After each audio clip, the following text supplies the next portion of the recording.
Welcome to Witham Sounding Board, a podcast sharing powerful business tips, insights, and trends for those seeking to become a rock star in their industry. Welcome to Witham's Perspectives from the Bankruptcy Cliff, where we provide our perspectives on various questions related to insolvency and bankruptcy affecting individuals and businesses. I'm John Liska, and I'll be your host for this session. I'm a member of Witham's Forensic and Valuation Services Group, and our team focuses on the unique needs of individuals and businesses going through reorganization process, experiencing financial distress, or considering bankruptcy as an option.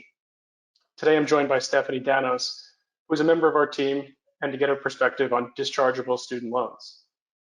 We do need to start out by reminding everyone that the information you're about to hear is general in nature and should not be acted on without the advice and counsel of qualified legal representation and financial advisors who can evaluate your unique circumstances. With that being said, let's get started. Stephanie, I'm considering bankruptcy, and one of my largest debts are related to student loans from my studies. Can you tell me what type of student loans are dischargeable? So unfortunately, in short, neither federal or private school loans are dischargeable. The only way to have a student loan discharge is if the loans are found to cause undue hardship on the borrower or the borrower's dependents. Does that include if I had a cosigner on my student loans? What might happen to them if I filed for bankruptcy? Yeah, so they may become liable since your bankruptcy discharge only eliminates your obligation on the discharged debt, not your cosigners. Chapter 7 automatic stay doesn't extend to your cosigners, so creditors are free to pursue them to collect the debt. Chapter 13 automatic stay, however, does protect the cosigners on consumer debt. So does that mean I need to file Chapter 7, or can I also file Chapter 13? It could be either. However, you should consult with your attorney to make sure your circumstances are being properly assessed. Now, if I end up filing a bankruptcy and it discharges my student loans, or if I filed for bankruptcy, will it prohibit me from filing for student loans in the future? It may make it more difficult, but it won't prohibit it. However, defaulting on your loans can lead to denial of future federal loans. It may be more likely to qualify later if you filed a Chapter 13 and repaid your loan slowly rather than a Chapter 7 discharge.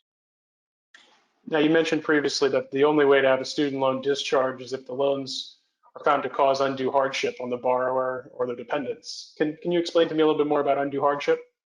Sure. So this is a legal determination which looks for a few cases that have identified severe restrictions on your ability to earn an income. This is determined by using the three-pronged Bruner test.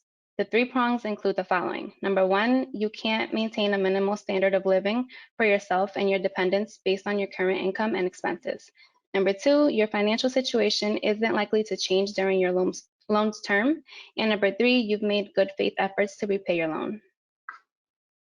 That's great. Do you have any examples that might be able to clarify it a bit more? Yeah, so some of the few include severe disability, disabled dependents, or limitations on earnings capacity. And one real-life example is the case of Kevin Rosenberg, who is a Navy veteran that had $220,000 of student loans discharged by the U.S. Bankruptcy Court in New York. He had borrowed over $100,000 in student loans and filed for Chapter 7 bankruptcy to discharge his student loan debt, which grew to over $200,000, including interest. At the time of filing, his annual salary was under $40,000, and after living and debt expenses, his monthly net loss was $1,500. Wow, great. Thanks for that update. I hope everyone found the information on student loans helpful. Should you have any specific questions regarding your unique circumstances, please reach out to a member of our team. Our contact information can be found at witham.com under the Forensic and Valuation Services. This episode, as well as others in this series, can be found at witham.com. Thank you for listening to Witham's Perspectives from the Bankruptcy Cliff. Thanks for joining us. Be sure to subscribe to our podcast so you'll be first in line to hear what's coming next. Don't want to wait for our next episode? Check us out at witham.com. That's WITHUM.com.